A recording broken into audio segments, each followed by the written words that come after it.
नमस्ते दोस्तों। पिछले वीडियो में मैंने आपको नियोजन से संबंधित 25 एमसीक्यू बताने की कोशिश की थी। मैं उम्मीद कर सकता हूँ आपको समझ में आए होंगे। तो बिना देर किए शुरू करते हैं उसी की अगली कड़ी। 25 प्रश्न, 25 एमसीक्यू सामान्य प्रबंध के संगठन से, ऑर्गेनाइजेशन से। तो पहला प्रश्न शुरू करते हैं। पहला प्रश्न है, संगठन व्यवसाय का है, मूर्त रूप है, शरीर है, ढांचा है, अमूर्त है, उपयुक्त सभी या फिर एबीसी तीनों। तो जो संगठन होता है वो संगठन होता है वो प्रबंध का मूर्त रूप होता है। मूर्त रूप होता है, शरीर भी होता है और ढांचा भी होता है, यानी कि एबीसी तीनों इसके आंसर है। दूसरा प्रश्न है, निम्न में से कौन अंतरण का तत्व नहीं है? अंतरण का तत्व यानी कि सौंपना, यानी अधिकार का अंतरण करना, यानी कि डाइवर्ट करना। तो इसमें से कौन सा अंतरण का तत्व नहीं है? उत्तरदायिता है, अधिकार है, उत्तरदायित्व भी है, तो अनौपचारिक संगठन इसका आंसर होगा। तीसरा प्रश्न है, कार्य करते हुए अंतः क्रिया से अचानक बना संबंध सामाजिक संगठन का तंत्र है। तो कार्य करते हुए यानी कि हम कहीं अगर कंपनी, फैक्ट्री, उद्योग कहीं भी काम कर रहे हैं तो वहाँ पर आपसी जान पहचान निकल जाती है और उससे जो संबंध बनता है वो होता है आपका अनौपचारिक संगठन। चौथा प्रश्न है, निम्नलिखित में से कौन सा श्रृंखला सोपान का अनुकरण नहीं करता है? तो कार्यात्मक संगठन करता है, विभागीय संगठन या प्रभागीय संगठन, डिपार्टमेंटल ऑर्गेनाइजेशन ये भी करता है, औपचारिक संगठन करता है, तो अनौपचारिक संगठन इसका नहीं करता है। उसके बाद है, एक लंबा ढांचा होता है, प्रबंध की सिकुड़ी हुई श्रृंखला, प्रबंध की फैली हुई श्रृंखला, प्रबंध की कोई श्रृंखला या प्रबंध के कम स्तर। तो प्रबंध की सिकुड़ी हुई श्रृंखला इसका सही उत्तर होगा एकदम।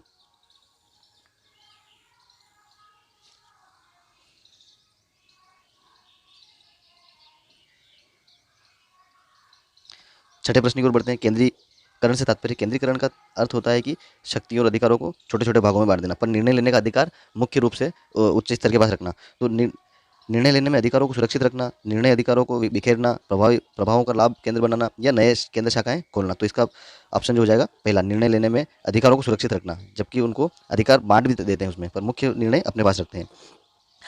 सातवें प्रश्न की ओर बढ़ते हैं। अंतरण को प्रभावी बनाने के लिए आवश्यक है उत्तरदायित्व भी साथ हो। तो उत्तरदायित्व किसके साथ हो? वो अधिकार के साथ हो। कार्य के आधार पर सामूहिक क्रिया का अंग है। कार्य के आधार पर यानी कि जब कार्य करते हैं तो वहाँ सामूहिक क्रिया का अंग कौन सा है? तो वहाँ कार्यात्मक संगठन हो जाएगा आपका। संगठन का वह स्वरूप जो अफवाहों को जन्म देता है। तो अफवाहों को मुख्यतः जन्म अनौपचारिक संगठन में दिया जाता है। कैसे दिया जाता है? यानी कि यहाँ कोई बात लिखित नहीं होती, ये मौखिक संप्रेषण होता है, अंगूरी लता की तरह होता है, तो इसमें अफवाहों को जन्म दिया जाता है।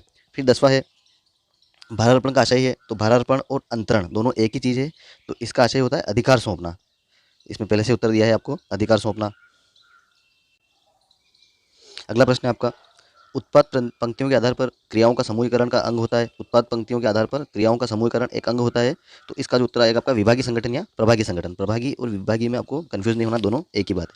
12वां जो प्रश्न है आपका, कार्यों के आधार पर क्रियाओं का समूहीकरण होता है। कार्यों के आधार पर क्रियाओं का समूहीकरण होता है, तो यह कार्यात्मक संगठन होता है। कार्य के आधार पर होगा तो कार्यात्मक संगठन में होगा। इसके बाद आगे बढ़ते हैं 13वें प्रश्न की ओर। कार्य और कर्मचारी समुदाय का मधुर संबंध संगठन कहलाता है। यह कथन किसका है?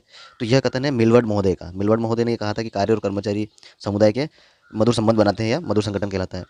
फिर 14वें प्रश्न की ओर बढ़ते हैं। स्वस्थ संगठन अपने कर्मचारियों के लिए किस चीज़ की व्यवस्था करता है? तो संगठन की व्यवस्था तो करेगा नहीं, लाभ की व्यवस्था भी नहीं करेगा, प्रशिक्षण की व्यवस्था करेगा।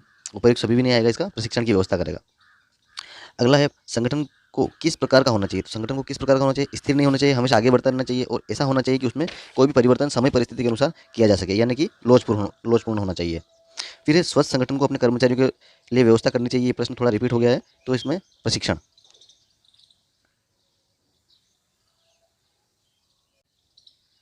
17वें प्रश्न की ओर बढ़ते हैं। किसी सामान्य उद्देश्य या उद्देश्यों को प्राप्त करने के लिए विभिन्न अंगों के मैत्रीपूर्ण संयोजन को संगठन कहते हैं। यह कथन किसका है? तो यह कथन है हेने महोदय का। किसका है? हेने महोदय का। 18वें प्रश्न की ओर बढ़ते हैं। संगठन प्रबंध की संरचना है। आपको ये कथन या फिर परिभाषाएं जिन्होंने दी है वो थोड़ा सा जरूर देखना पड़ेगा, क्योंकि ये कुछ ऐसे पूछे जा सकते हैं, लंबे समय तक पेपर चलेगा तो ऐसी चीज़ें पूछी जा सकती है। 18वें प्रश्न की ओर बढ़ते हैं। संगठन प्रबंध की संरचना है क्योंकि यह अधिक सार्थक कार्य संपादन करने के लिए कुल उत्तरदायित्व को उचित भागों में विभक्त विभक्त करता है। तो यह कथन किसने दिया था, यह परिभाषा किसने दी थी? तो यह ब्रेच महोदय ने दी थी।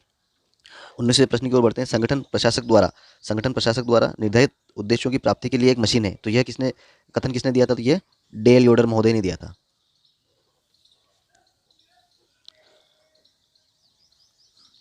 20वें प्रश्न की ओर बढ़ते हैं हम। निम्नलिखित में से कौन सा अंतरण का तत्व नहीं है? तो अंतरण का तत्व कौन नहीं है? ये आपको अनौपचारिक संगठन लगाना है। कार्य करते हुए अंतःक्रिया से अचानक संबंध बना हुआ, तो ये थोड़ा अनौपचारिक संगठन है इसका। निम्नलिखित में से कौन सा श्रृंखला सोपान का अनुकरण नहीं करता है? तो अनौपचारिक संगठन नहीं करता है। एक लंबा ढांचा होता है, प्रबंध की सिकड़ी हुई श्रृंखला। ये सब आपको रिपीट इसलिए कराए गए हैं कि ये अच्छे से याद हो जाए, क्योंकि ये महत्वपूर्ण प्रश्न बनते हैं इसमें। उसके बाद एक केंद्रीकरण का तात्पर्य होता है। तो केंद्रीकरण का तात्पर्य होता है निर्णय लेने में अधिकारों को सुरक्षित रखना। आपको याद रखना है केंद्रीकरण में अधिकारों को बांट दिया जाता है, पर ऐसे कुछ निर्णय जो महत्वपूर्ण होते हैं संस्था के लिए वो उच्च स्तर या प्रशासन के पास रख लिए जाते हैं। बाकी सारे निर्णय बांट दिए जाते हैं।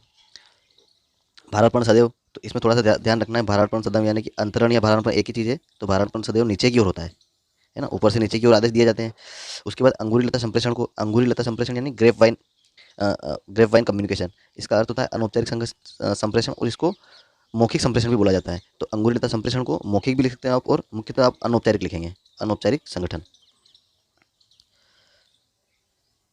अंगूरी लता संप्रेषण अनौपचारिक संगठन है,